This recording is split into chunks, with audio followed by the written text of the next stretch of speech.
안녕하세요. 역사 돋보기 이영입니다. 네, 이 영상이 업로드되는 기준 어제가 4월 19일 바로 4.19 혁명이었죠.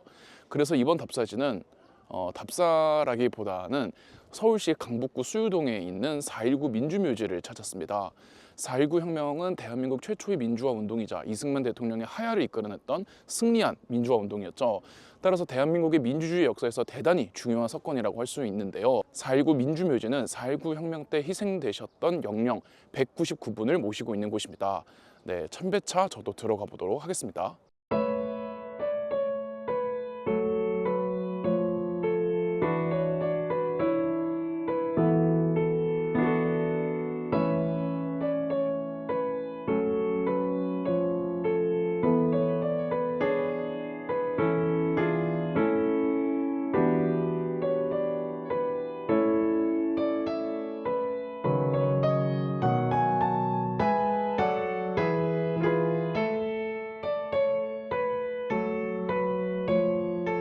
네, 4.19 혁명의 사건에 대해 말씀을 드려야 되겠죠. 대한민국 최초의 헌법에서는 대통령의 임기가 4년이었고 2번까지, 그러니까 재선까지는 가능했습니다. 그렇게 1948년 초대 대통령이 된 이승만 대통령은 1952년에 2대 대통령이 되었죠. 자, 그럼 여기서 끝내야 되잖아요. 하지만 이승만 대통령은 초대 대통령에 한해서 연임 제한을 철폐해버립니다. 그러니까 본인인 종신 대통령이 되려고 했던 건데요. 그렇게 1956년에 3대 대통령에 당선이 되었고 1960년에 4대 대선에도 나가게 됩니다. 연임 제한을 철폐해버렸으니까 몇 번이고 계속 나가도 상관이 없잖아요. 애당초 대한민국이 자유민주주의 국가가 아니면 상관이 없지만 자유민주주의 국가에서 대통령이 자기 입맛대로 헌법을 뜯어 고치고 대통령직에 취임하려는 게 아니라 왕처럼 재위하려는 것은 명백히 자유민주주의의 질서를 훼손하는 일이었고 1960년 3월 15일 대선 선거가 이루어지는 날 정말 부끄러울 정도의 부정선거가 보란듯이 자행이 됩니다. 진짜 정말 어이가 없었는데요. 우선 선거 참관인들을 다 쫓아내고 비밀 투표 원칙을 무시해서 한 명씩 투표하는 게 아니라 3명이서 혹은 5명이서 한꺼번에 들여보내 서로 누구 찍게 하는지 감시하도록 하고 우선 투표함에 40% 정도 이승만을 찍은 투표용지를 채워놓고 투표를 하게 하고 투표 시간이 끝났는데도 사람들 불러서 이승만 찍은 투표용지 또 넣고 투표함 자체를 바꾸어 버리기도 하고 그리고 야당을 찍은 투표용지가 있으면 투표용지 전체에 지장을 마구 찍어서 무효표로 만들어 버리기도 하고 심지어는 투표장 근처에 정치 깡패들까지 고용되어서 이승만을 찍도록 강요하기도 했습니다. 그래서 투표 결과 이승만 대통령은 득표율 무려 100%로 4대 대통령에 당선이 되게 됩니다. 이승만의 집권 여당이 이제 자유당이라는 정당이었는데요. 사실 자유당에서는 1960년 4대 대선이 이승만 대통령의 마지막 대선이라고 생각을 했습니다. 이승만 대통령이 너무 노쇠해서 더 이상 대통령직을 수행할 수 없다고 생각했거든요. 그래서 자유당에서는 포스트 이승만을 키우기로 했는데 그게 4대 대선에서 부통령 후보로 내세웠던 이기붕이었습니다. 그래서 사실 3.15 부정선거는 이승만을 대통령으로 만들기 위함보다는 이기붕을 부통령으로 만들기 위한 의도가 더 다분했고 3.15 부정선거 결과 이기붕도 득표율 무려 80%로 부통령에 당선이 되게 됩니다. 그런데 3.15 부정선거가 너무 대놓고 노골적으로 자행을 하니까 이 국민들이 모를 수가 없었습니다. 그래서 부정선거가 이루어진 3월 15일 이후로 전국 대도시 위주에서 이 3.15 부정선거를 규탄을 하고 새로 공평하게 다시 대선을 치러야 된다라는 시위가 확산이 되고 있었는데요. 그 시위가 굉장히 격렬했던 곳 중 한 곳이 마산이었습니다. 3월 15일 하루에만 3,000명의 시위대가 모였다고 해요. 그런데 이때 김주열이라는 10대 학생이 실종이 됩니다. 경찰은 실종 처리를 했지만 약 한 달이 지난 이후인 4월 11일 마산 앞바다에서 김주열 학생의 시신이 발견이 되는데요. 이 김주열 학생의 시신에는 최루탄 파편이 박혀 있었습니다. 김주열 열사 최루탄 피격 사건이 신문을 통해 전국으로 확산이 되면서 자유당의 포갑적인 비민주적인 행보에 분노한 국민들이 들고 일어나게 됩니다. 경찰에서는 사건을 은폐하겠다고 밤에 몰래 김주열 열사의 시신을 빼내와서 야산에 감회장을 하려고 했는데 이게 또 들통이 나면서 역효과만 보죠. 참고로 이때 김주열 열사의 시신을 빼돌리려고 했던 박종표 경찰은 일제강점기 때 독립운동가 분들을 고문했던 아주 악명 높은 친일 경찰이기도 했습니다. 김주열 열사의 시신이 인양된 4월 11일 이후로 전국 대도시 위주로 대학생들이 중심이 되어서 반독재 시위가 확산이 됩니다. 그런데 여기에 또 불을 붙인 사건이 있었는데요. 1960년 4월 18일 고려대학교 대학생들이 반독재 시위에 나서기 위해서 시청역 부근에 모여들었는데요. 당시 국회의사당은 시청역 부근에 있었거든요. 이때 고려대학교 학생들은 유진우 고려대 총장과 잘 이야기를 해서 시위의 규모나 강도가 너무 과해지지 않도록 평화 시위를 하겠다고 약속을 합니다. 실제로 경찰들이 대학생들의 시위를 보장해주는 상태에서 평화 시위가 전개가 되었고요. 저녁이 되자 학생들은 자체 해산합니다. 이때 경찰들이 경찰차에 학생들을 태워서 고려대학교까지 바래다 주겠다고 했는데요. 하지만 안암으로 가던 차는 안암으로 가지 않고 을지로 쪽으로 방향을 돌리고 학생들을 강제로 차에서 내리게 합니다. 차에서 내리니 동대문파 조직폭력배 정치 깡패들이 나타나서 고려대학교 대학생들을 구타했는데요. 이게 또 사건이 퍼지면서 대학생들이 분노하게 됩니다.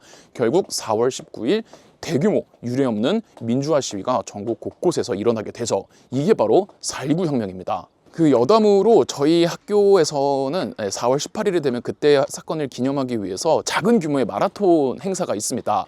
뭐 필참은 아닌데 대부분 참여하는 분위기고요. 만약 4.18에 참여하지 않았다면은 저희들끼리는 그냥 비겁한 지식인, 줄여서 비지라고 놀리고는 합니다. 4월 19일에 일어났던 시위의 규모는 정말 엄청났고요. 결국 이승만은 4월 19일에 계엄령을 선포하게 됩니다. 그 과정에서 경찰들의 발포가 이루어져 사망자들도 나옵니다.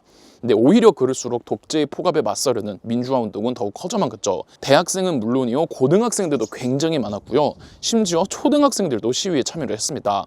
근데 흥미로운 거는 오히려 계엄군은 강경 진압에 나서지 않고 약간 사태를 관망하고 있었습니다. 진압하는 척만 했죠. 군부조차 자유당에게 등을 돌린 겁니다. 다음 날 4월 20일 이승만은 대국민 담화에서 민주화 운동에 대해 규탄하면서 이 시위대들의 요구를 들어줄 수 없다는 식으로 나왔는데 온갖 외신에서 이승만과 자유당을 맹 비난하는 기사로 도배가 되었고 4월 21일 모든 국무위원들이 먼저 사퇴를 하고 4월 24일 부담감을 이기지 못한 이기붕이 3.15 부정선거를 인정하면서 부통령 당선을 포기하고 모든 공직에서 사퇴하기로 합니다. 완벽한 민주화를 원했던 시위대들은 이승만 대통령 또한 3월 15일 선거를 받아들여서는 안 된다고 주장했죠. 결정적으로 4월 25일 각 대학교 교수들이 등판을 해서 학생들의 피해에 보답하라 라고 외치며 시국 선언문을 낭독하고 시위에 나섭니다. 당대 교수의 이미지는 지금보다 훨씬 더 엄청나서 이 교수들의 목소리가 갖는 무게감은 남달랐습니다. 교수들은 이승만의 하야를 주장했죠. 여기에 계엄군조차 시민들과 함께하면서 4월 26일 이승만 대통령은 3.15 부정선거를 인정하고 대통령 선거를 다시 치르기로 약속한 후 그 스스로도 하야를 했습니다. 대한민국 최초의 민주화 운동이었던 4.19 혁명은 민주화의 승리로 끝이 났고 결국 이승만은 4대 대통령이 되지 못했죠. 4월 19일 하루에만 전국 10만 명이 이승만이 하야를 선언하기까지 4월 26일까지는 전국 100만 명 정도가 시위에 참여를 했습니다. 그중 약 200분이 조금 안 되게 사망자가 나왔죠. 이분들은 순국 열사죠. 네, 그분들의 위령배가 있는 곳이 바로 여기 4.19 민주묘지입니다.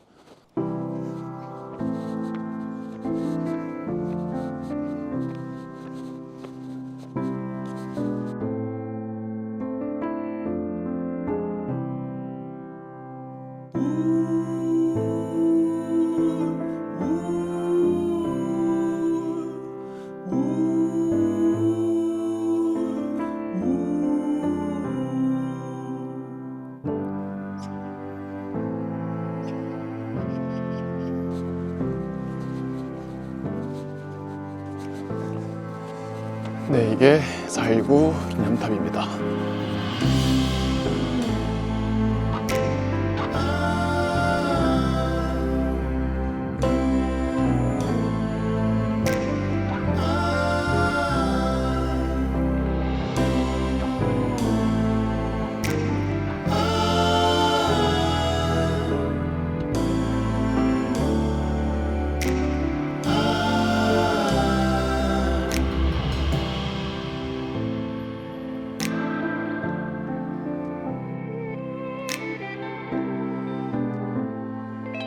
여기 이제 기념탑 옆에 순국 열사분들께서 붙여 계십니다.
저기 뒤편에 무슨 사당이 있네요.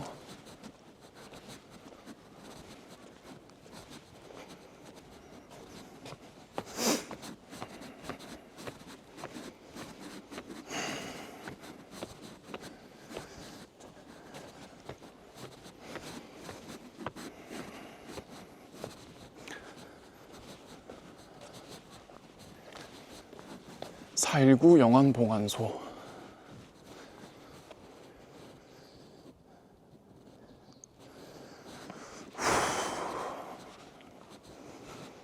여기 희생되신 분들의 얼굴이 있습니다. 너무너무 감사한 분들이죠. 나라를 위해 희생해 주신.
네, 저는 4.19 민주묘지를 모두 둘러보고 나왔습니다.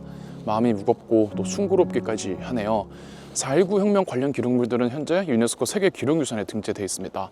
세계적으로도 인정한 자유민주주의를 수호하기 위한 운동이었다는 거죠. 4.19 운동이 대한민국 최초의 민주화 운동이라고는 하지만 독재의 포갑에 맞서서 우리 한국인이 다 함께 참여했다는 이 거국적 운동이었다는 점에서 3.1 운동의 연장선으로 보고도 있습니다. 실제로 저도 민주화 운동에 나섰던 모든 분들은 독립운동가 분들과 같다고 생각을 합니다. 정말 많은 세월이 흘렀음에도 불구하고 아직도 왕과 대통령을 구분하지 못하는 사람들이 있는 것 같습니다.